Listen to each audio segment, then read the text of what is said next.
Hey everyone, we are going to talk about motion and forces. We're on unit 4 right now, and so we're going to move right into that. To start with, though, we need to set up our page, so we're going to draw our lines all the way down and across. Okay, and then up here in the top right, we put our names and the date. So it will be 1/7/21, New Year. For this topic, we're talking about motion and forces.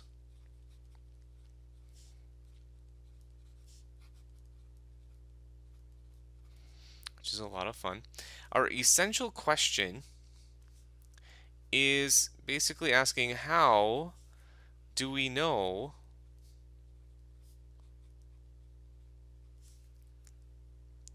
if things move?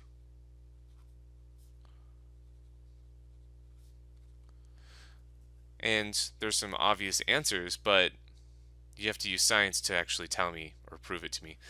And that's kind of fun. So the first thing we need to do is get some vocab words down. The first one is position. Your position is where you are. Position. So that is your location of an object, or where you are, whatever. But in order to tell me if things are moving, you need to be able to tell me, oh, it was here and then it moved here. That's showing motion, obviously, right? The next one is distance, which is just the change in position.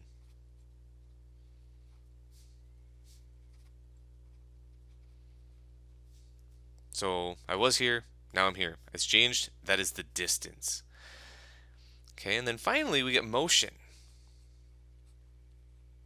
which is actually also, or speed. So when something is in motion, it has a speed, and we can calculate that. You guys do that probably pretty regularly if you're riding in a car. So this is the change in position over time.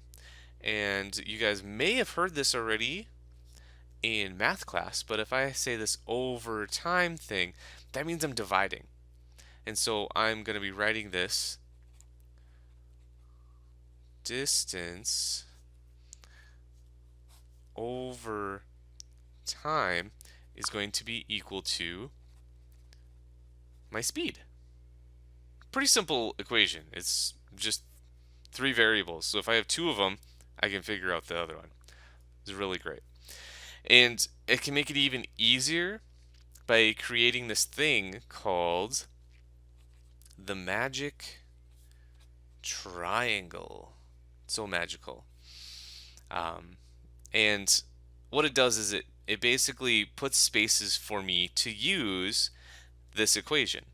So I'm going to draw it over here.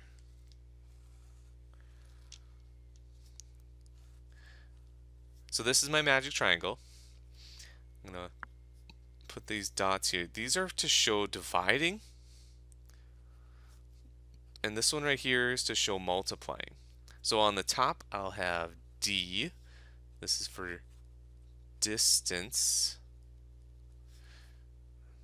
I think that's pretty obviously a D, right?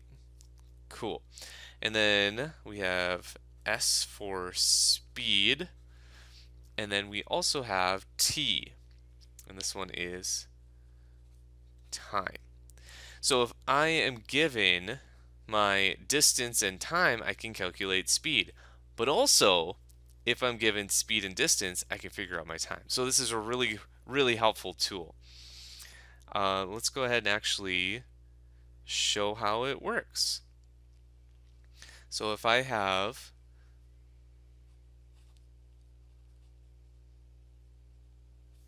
let's just draw a line.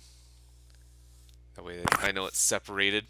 So if my distance is equal to 10 meters, and my time is equal to 5 seconds, what is my speed?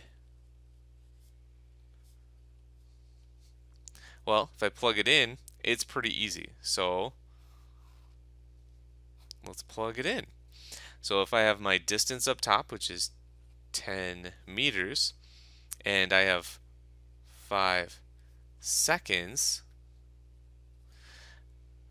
these are above each other. Using my divide symbol, I divide them. So it's 10 divided by 5. So my final answer is 2.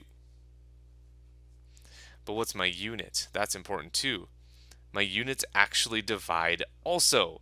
Super helpful. So meters divided by seconds.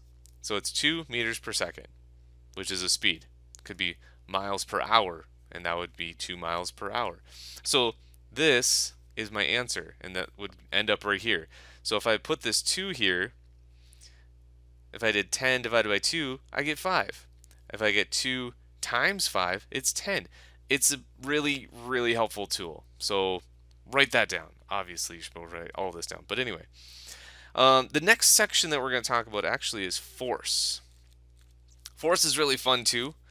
We get to do a really bunch of fun experiments with that.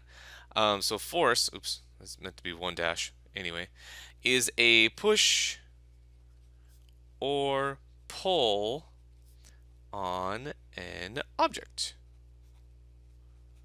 So if you apply a force to something, you are either pushing or pulling on it. And the unit that we use for that is a Newton.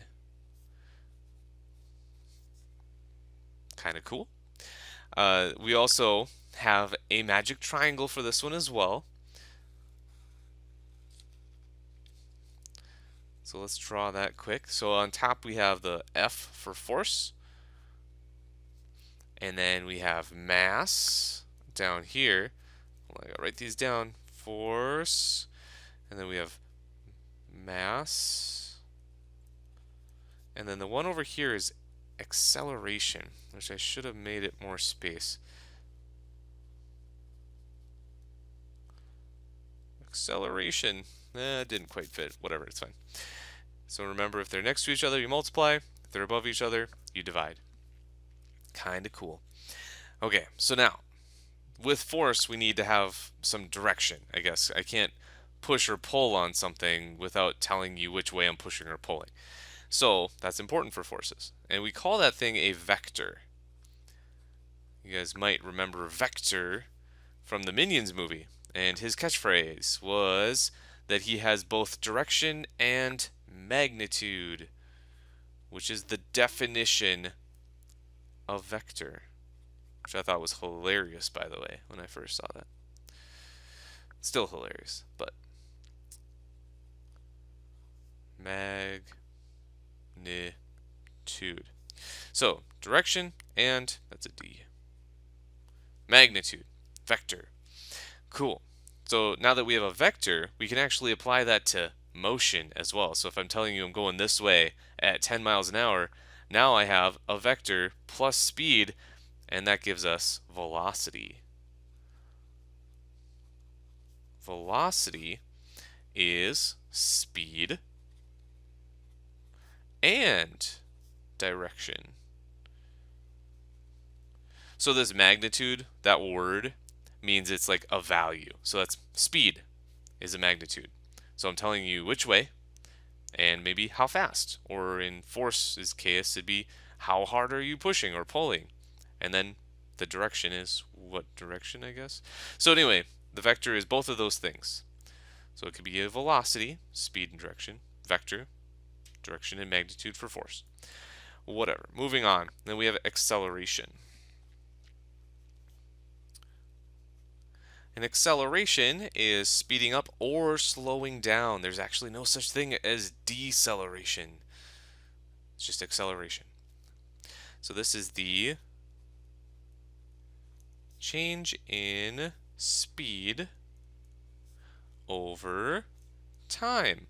So technically, this is my change, which we use a delta for, whatever, my change in speed, and then I divide it by time.